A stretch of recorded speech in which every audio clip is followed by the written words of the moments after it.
Alright, so it's time to rebuild these rod holders that I built for my boat, and they definitely have served their purpose. They work great.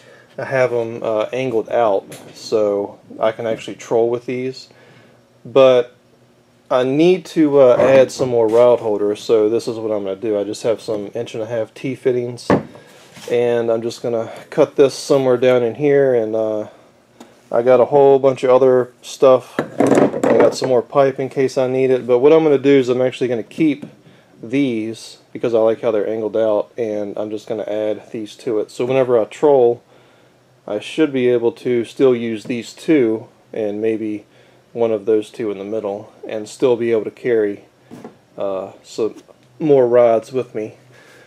Now I do have rod storage up here, which is decent, don't get me wrong, but I tend to bend the eyelets a lot because the openings aren't really that big, so it's not the best place to store the rods, so you know, whenever you're pulling them in and out. So this way I'll just be able to have it behind me. Alright, so I cut the rod holder down to the length that I wanted it to, and by the way, to get this piece of PVC in this kayak, in this hole right here, I actually had to heat it up. You can see where it's burned up a little bit right there. But you actually heat this up with a torch, and you kind of remold the PVC, and you just shove it in there while you're twisting it. Use a little bit of water, and it slips right on in. Now that's not the only thing you can actually do with PVC pipe.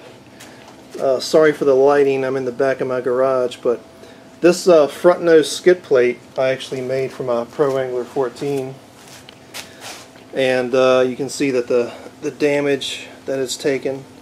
Most of this back here is just sliding in and out of my truck, but from right about here up to the tip, that's just from concrete and sandy beaches and whatever. So yeah, I'll actually do a video on that, show you how to make one, save the front end of your boat. So over here though, I've got everything cut, and I'm just going to go ahead and put it together and show you how it all fits up. Alright, so before I put all this together, all of this pipe that you're about to see is 1.5 inch in diameter, just so I don't have to keep on saying it. So I'm going to take my T-fitting, stick that on first, and here's the other end of my rod holder. Go ahead and stick that in. I'm going to take a 2-inch piece that I cut. It's going to go in like that. Then here's my 45. It's going to go on next. I'm going to have to turn this a little bit to get it pointing that direction. Here's another 2-inch piece. And here is a 4-way, which is going to be my first rod holder. Another 2-inch piece. Another 4-way. Then another 2-inch piece. Another 4-way. Then I'm going to stick my T-fitting in on this side. Here's my other end of the rod holder. Here's another 2-inch piece. Here is a 45 degree. Then the last 4-way, I'm going to stick a 2-inch piece in on that side and on this side. That's going to go in the 45. I'm going to swing it around.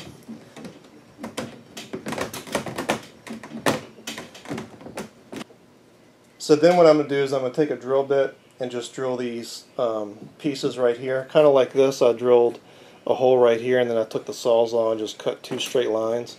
And that way the rod will set down into it so it won't be moving all around. And once I do that, I'll be pretty much done.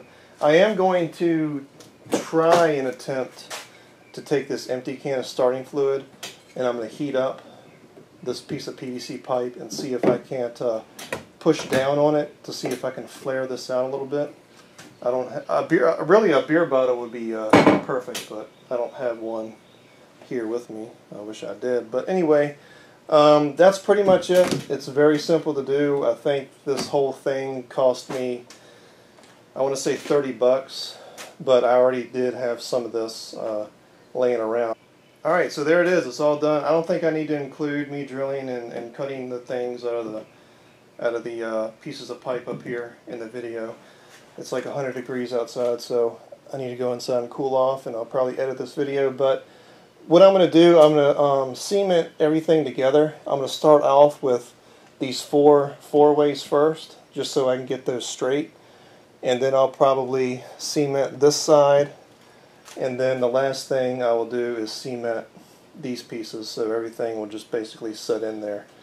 And my cart will actually fit. It will still fit in there. Now my cart actually, I bought the one that had the sand tires on it, and I converted it so it'll have it'll take the sand tires and these rubber wheels, which I did do a video on it if you want to find out how to do that. I know that's a big problem with Hobie kayaks. You got to buy one cart with sand tires and the other cart hard rubber wheels, which is kind of a huge waste of money.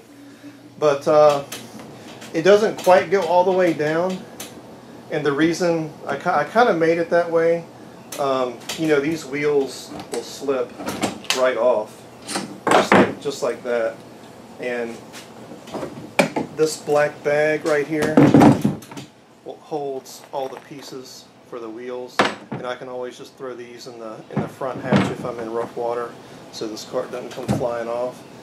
But the sand tires are the same. I just unclip the sand tires, throw them in there. But the reason why I kind of made the rod holders pushed back a little bit is because I have a pretty big cooler that pretty much takes up this entire back area right here. But if I didn't take a cooler with me, or that big of a cooler, I would just basically point these T-fittings straight instead of angled out that way, which is why I use the 45s. And if you want it straight, then you will have absolutely no problem using or having room for your cart. So that's going to about do it. Thanks for watching. It's hot as crap, and I'm going to go inside and cool off, so I'll see you guys on the next one.